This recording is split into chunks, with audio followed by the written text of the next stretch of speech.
presentation focuses on is conceptual change. And we've been hearing that a lot throughout this course, conceptual change. And what that is your journey as a teacher, that's okay, from one-dimensional to three-dimensional, and what that looks like. And in my mind, it looks a little bit like this, but also building up. It never stops. It's continuous. And I think that if you stop with conceptual change, maybe the day that you retire, I don't know, it'll just happen forever and ever and ever. And this is more of the concrete, maybe questions or things that's happening in your brain. And just like this, it's messy to write down, three-dimensional teaching. It's hard to put it on a flat piece of paper or in a box. It's hard to get started. And everybody's in a different place with conceptual change. And that's a good thing. Every step is one step closer. So this session is designed for your grade band, K through 2. And we have a presenter, Christine O'Shea, and a first grade teacher, who's going to talk about her own conceptual change and what the implementation of 3D teaching in her classroom looks like and how it works. And maybe how she's come to where she is today. But the rest of the presentation is focused on you. So we'll look and see what she's done. And then we can go in a lot of different directions. We have student notebooks around the room. We have resources on cross-cutting concepts. We can look at specific lessons for your grade level and what you're doing now and how to make that more three-dimensional. So it'll be based on your group and where you're at and what questions you have and what you're ready to build or what you need, what tools you need to be able to build something 3D. Does that make sense? Without further ado. Good? You can, okay. I'll project my teacher voice. Moving to 3D, and just if I think about my conceptual change as a teacher, in reflecting, I think it started even before I was in this group. Because I'm a career changer. This is like my 9th year teaching. I used to be involved with technology and management consulting and selling consulting services, and I got my master's in teaching and came that way. So I went through a lot of professional development, anything I could take in the beginning when I taught 4th grade, because I felt like I needed to catch up with all the teachers around me. And I remember taking some classes on teaching with inquiry, and there were some workshops through the Lawrence Hall of Science at Berkeley and that I took, and it was called GEMS, and I remember doing all these inquiry-based activities and like, wow, this is so great. I'm like, I never was taught this way before. And the same thing started happening to me with math and the new way of teaching math compared to just memorizing formulas. And so my conceptual change, I think, started back then. And I then went in the path of how do I integrate subjects to make them more engaging for students. So I think it started there, and then when I came into this program and started self-reflecting, I really was like, oh, it's starting to make sense to me. And it's still starting to make sense to me in many ways. I'm still learning. I'm not perfect. I know there are certain lessons that are more 2D, and you may even see some slides in my presentation that aren't totally there yet, but it's a constant evolvement. So don't criticize your own teaching so much, because it's a process. It's kind of like the writing continuum that I look at when teaching writing workshop. I'm on a certain place and I'm moving forward on this continuum, just like my students. So how did I used to teach? One-dimensional teaching, if I was teaching to the standard, if I was teaching the content, I was good to go. And you're still good to go, as was brought up in many of the presentations before. If you're teaching the content, that's important, and you should still do that. But I would use the science kit. Science kit would arrive, all 3 boxes. I'd try and find a place in my classroom for them. And I would take out that manual that came with the kit, and I would just follow the lessons, the activities, which were much more teacher-directed, not so much student-directed. And this is an example here of one of the things that we would do in life science with observing plants. And we started with freshwater plants. And all the students had to do was observe it and draw it Now this is my drawing. A student did do this. And they would have to just give 1 or 2 describing words for what Elodia is or Kimbamba is, and that was it. No structure and function, no other cross-cutting concepts in there. It was just basically observations and noticing maybe some similarities and differences between the plants. And I did a lot of talking, a lot of teacher lecture. And they did learn to label, so that was an important skill, but it didn't go much beyond that. So again, as I stated with the content standards, and I said a lot of this already, beyond observing, maybe they would do a book report or some research from books that I would bring into the classroom. And it might be structured where I want them to find out what's the animal, what food does the animal eat, where does it live, what does it look like. No discussions of patterns in behavior or cause and effect, or how does the claws or talons in a bird of prey help it survive in the wild. We didn't really talk about the parts at all and how that ties to survival. It was just, here's some animals, lives in this habitat, it's different from this animal, and it was pretty dry. So then we move on. And one of the things that I was introduced to actually long ago when I started talking about some of these inquiry classes was notebooking, but then I forgot about it, as we do with most workshops that we attend to. We learn something and then file it away somewhere in the closet, and I forgot about notebooking until I came to MPRES. And I realized that that's the place to start with students. Because if they can learn how to notebook in first grade, and it can even be in something like this, or a spiral notebook, or you can even make your own notebooks, by this time in the year they can be writing stuff like this, which is pretty darn good for a first grader, I think. But I was overwhelmed that how could they do this when I first started teaching, and I was doubtful that that would be something that I could do. So notebooking kind of is where I start. I start with asking questions and defining problems by doing the what is a scientist lesson. And some of you, is anybody familiar with that what is a scientist lesson? It's kind of been around for a while. We talk about what does a scientist look like, and I'm hoping all the girls aren't drawing this old man with glasses, that they're drawing women scientists. So I start that way, and we talk about what scientists do, and I have them generating questions. And we usually do a KWL chart as a pre-assessment.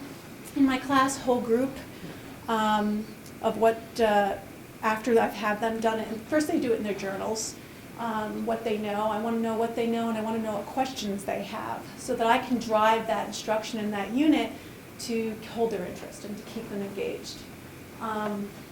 And then eventually, at the end, fill in the L for learning. So 3D science, the difference is that we want to morph into plant and animal observations and comparisons about the parts. And that's where we get into structure and function.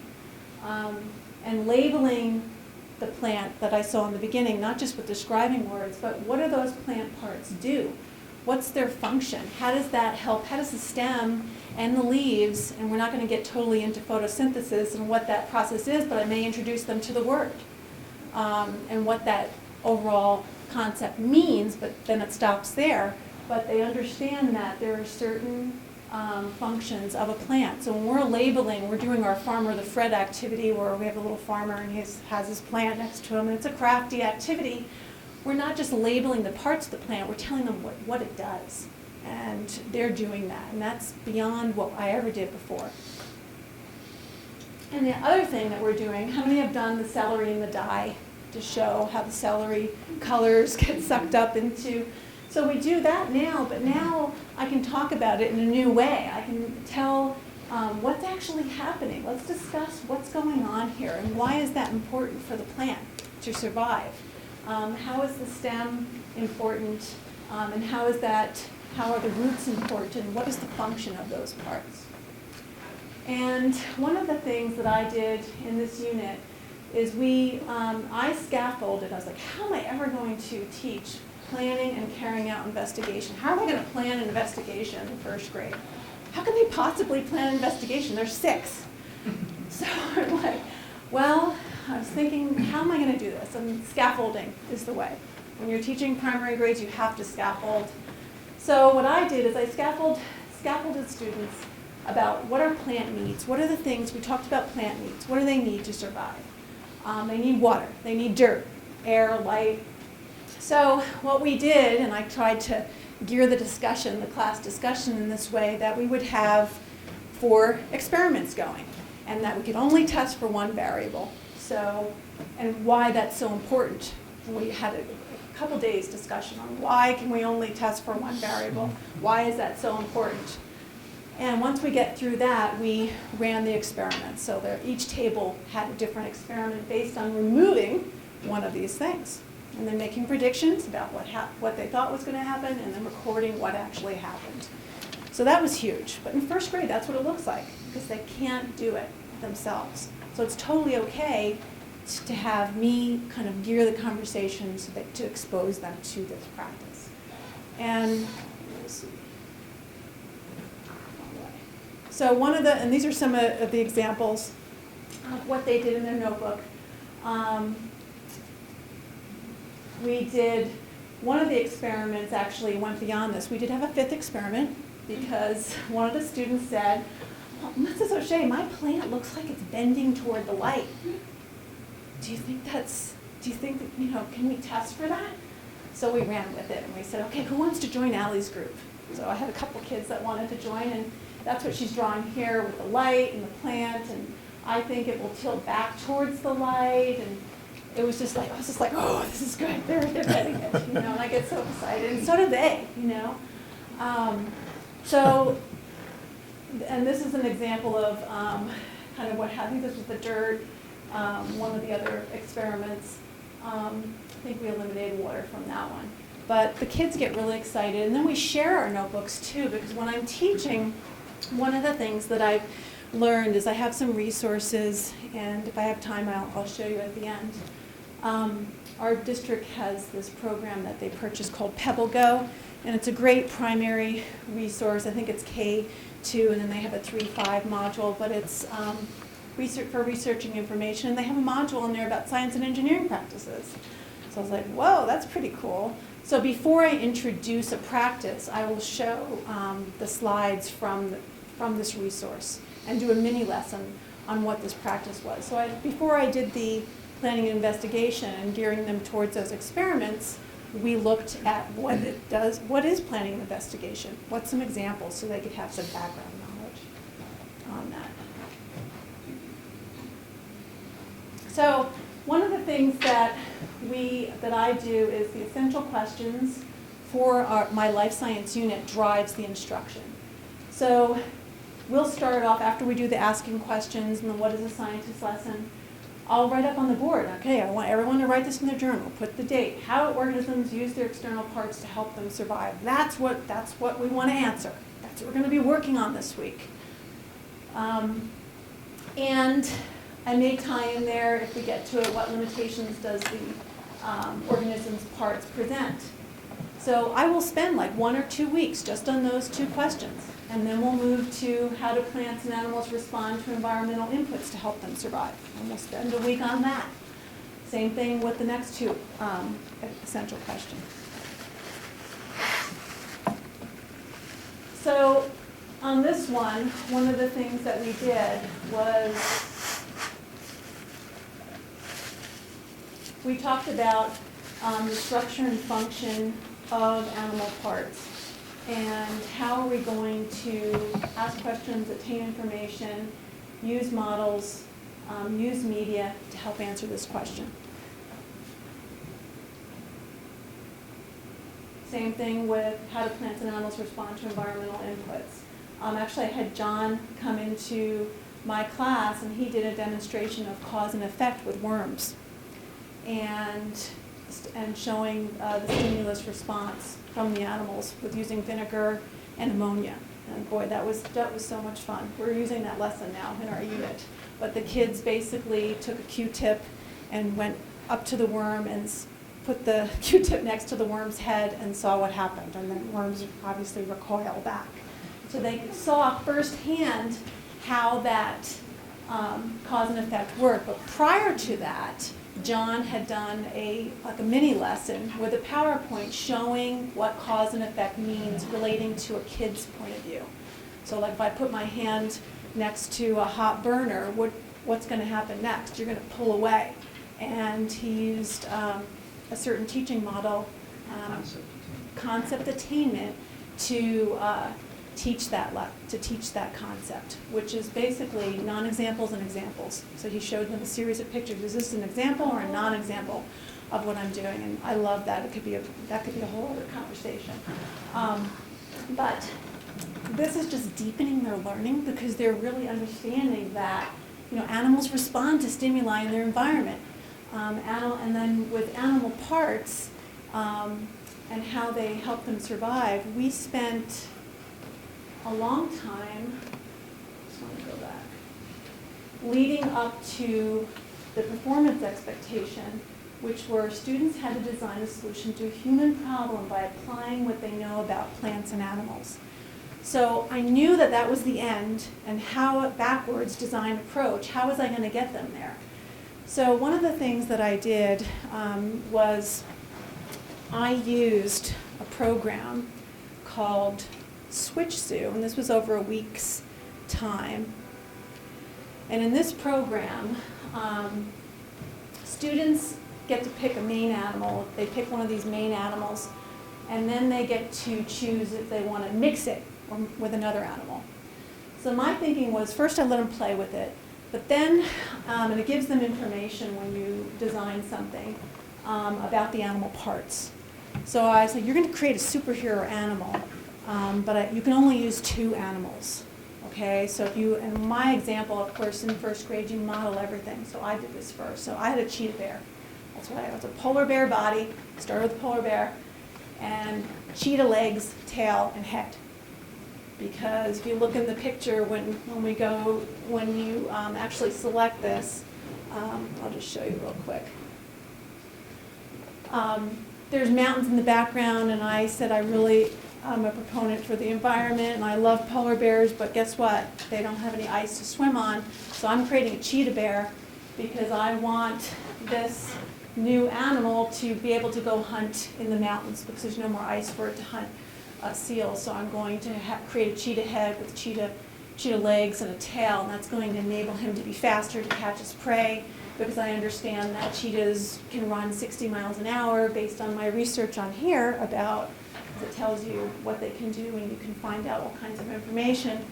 And those 2 things together are going to make this a superhero animal. So I thought if this would be one activity to give them the background knowledge to understand how animal parts can help an animal survive. Plus it's super fun because they get to create a brand new animal. So that was one lesson I did, and they did this a couple times, and they took pictures of their animal. We even have a blog in my classroom, and they had to respond to each other's animals and the things that they did and why they thought their animal was good and why they thought their animal would survive. So they're providing evidence for why their animal parts are going to be key for this animal's survival. So the other, yeah. What do you do with the kids that don't have a reading level to access their research well enough yet? Well, I use this PebbleGo program right here. I'll show you really quickly since I'm in there. It reads it to you. So it doesn't matter if you can't read on your own. This was the science and engineering practice one. So if I was doing asking questions. Sky blue. Is the sun on fire? In science and technology, we ask many questions. So this was what they had access to do their research on. So I didn't have to worry about the kids that had problems with reading. Plus they're paired up on computers. I have a half set of Chromebooks in my classroom so they can work with a buddy. But because they have this feature, that eliminates that problem. So they would do all their research on here, and then I also, once they got good at this, then I introduced National Geographic for Kids, which is you can just go on the web, because I felt once they had this, they could move to that. And they're writing all this information down in their notebook. So beyond doing the switch to activity, I had them do an activity where they just had to pick some animals framed around this website. If I go back to animals, I gave them, they had to work within mammals. So they still have a lot of choices in each of these, and they had to pick an animal and work with their partner and research animal parts. That was the focus. I'm like, I want you to pick an animal, but I want you to tell me why those parts are going to help it survive based on what you find. And meanwhile, during all this, we're also watching videos. We have access to Safari Montage. It's a video collection database, and you can find plenty of videos on YouTube as well. And we were observing animals, since we can't go on a safari or go to the zoo. And then they were taking notes in their journal about those animal parts. So it was always, so I was getting more and more, they're getting more and more information to enable them to do this end project. So one of the things that they did, one of the questions, I always had that essential question. Here's an example in the student notebook, and the question of the day was, how do parents and offspring do things that help the offspring survive? So this girl decided to do chickens. And she found out in her research through using this website, using books in my classroom, and using National Geographic, that chickens keep their eggs warm. You know, and before, in the past, all we did with chickens is know that there's an egg, and then it hatches, it gets fertilized, and becomes chicken. So now they're understanding this concept of survival and adaptation. It's just, I could talk and talk and talk. Let me go back to my presentation. But I get really excited about this because I'm just see the difference of where we came, what the kids were doing from before and where they are now. So I have a couple examples to show you. So in my prior days, we might do like a bird identification booklet instead of a science journal, and we wrote the size of the bird, what songs, what behaviors, and what colors it was, so that we can use this in the summer. And you know, we had our own little guidebook, and that's all fine and dandy, but it's not as deep as what we're doing now. Now, in our notebooks, all this information that's been collected on all these animals led up to this sheet, which this was one of their final assessments. I take the notebooks as formative assessment, then I have a rubric that I use as a summative assessment for one grade in the notebook. Then teacher observation is another one, and then this final project. So they had to answer this on this double-sided sheet, my solution to a human problem. This girl made butterfly wings for when the enemy comes, we can fly and blend in with tree leaves by taking our wings and flying away. And then she had to list her sources, where she got this from, and then draw a picture to explain the animal and plant that gave her the original idea for the solution and label it. So this, in combination with everything else in the unit, told me, do they understand structure and function? Do they understand heredity? Do they understand stimulus response? And by taking all this information, you can see how much deeper their learning was than prior. One more picture. Oh yeah, that's the original one. And this was another student that designed some other kind of wings that had some kind of a claw attachment so that you could escape from danger. And eagle was or hawk was his inspiration.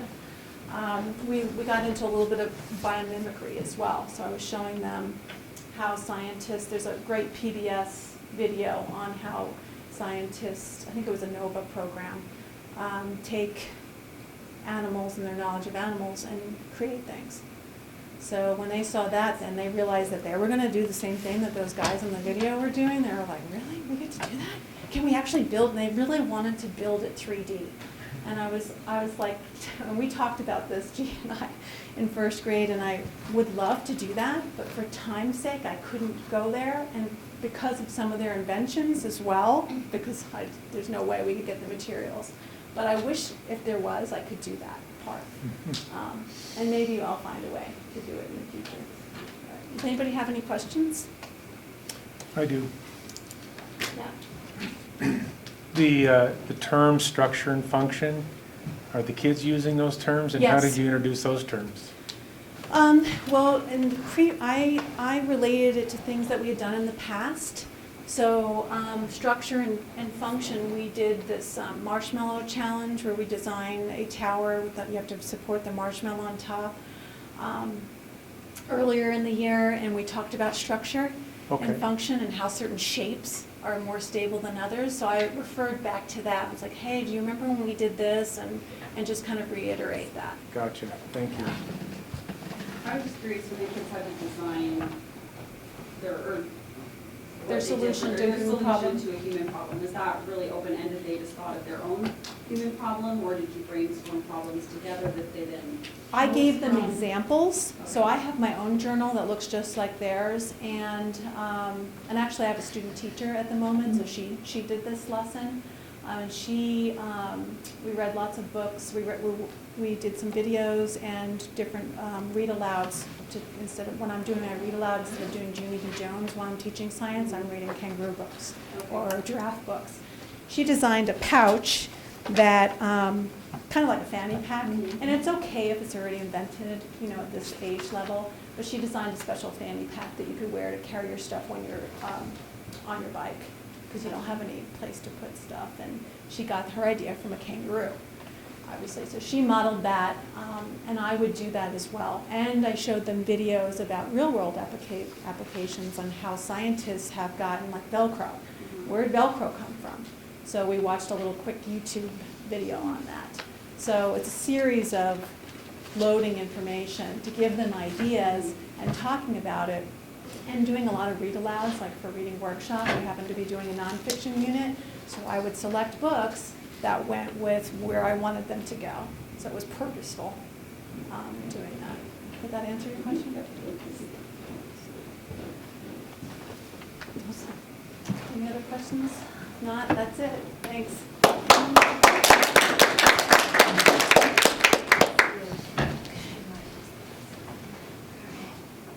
Lots of good stuff in there. So the K through 5 grade band is really unique in that the ability to have a blended model. You guys can be upset with me. We can have a blended model of instruction. And the model of three-dimensional teaching through NGSS is really nice for that. We can plug really anything into here for the content portion of it for a three-dimensional teacher and blend everything. And Christine was talking about a lot of text. So reading and gathering information from media and writing about things and writing about scientific terms. And there are standards in Common Core that are designed for that in K through 2. And they have them all right here, and they're K through 2, everything that applies to that. And what's interesting that Common Core did in the state is they call it a shared responsibility for students' literacy development. And what that means is that a lot of the reading programs that you might have that have Common Core stamped across them don't necessarily cover this. In my personal research, every program that I've looked at falls short on these standards because they're just not attacking it yet. They're not there yet. The producers of that are not there yet. And since it's a shared responsibility, they think, well, that can happen in science. That'll be in the science book. So it's, that's a piece that's missing, and she's doing it. When those state tests come around, that's what they're looking for, is those evidence pieces. And you see that come up, and the programs fall short of the curriculum. So she had a really important piece there. And I have these if you're interested in them. But one-dimensional to three-dimensional teaching, typically we start with mastering content, and then we add some practices to that. And the final pieces are the cross-cutting concepts. And Christine was talking a lot about structure and function, and those were her lens for teaching. And so when we think about a cross-cutting concept, I think about it as a lens, so a focus. So how do I want to shift how my students are looking at this piece? So regardless of the topic, if they look at that topic through patterns, it's going to be different than if they were to look at that pattern or look at it through structure and function. If I just think about the Earth's place in the universe, which is a big part of NGSS, patterns is a completely different focus on the same concept that scale and proportion and quantity would be, or structure and function. So that's that final piece that goes into it. So now we want to take advantage of all of you being together and being in the same course, in the same grade level, and see if you can build something around a content piece. Pick something, pick content of some part. Look at books. We have notebooks all over. We have some cross-cutting concept resources. Whatever you need, ask questions. There is a team here of 6. There's 6 of us that can kind of help you build something that you might be able to use in your classroom before the end of the year. So we want to take advantage of this time. Did I miss anything?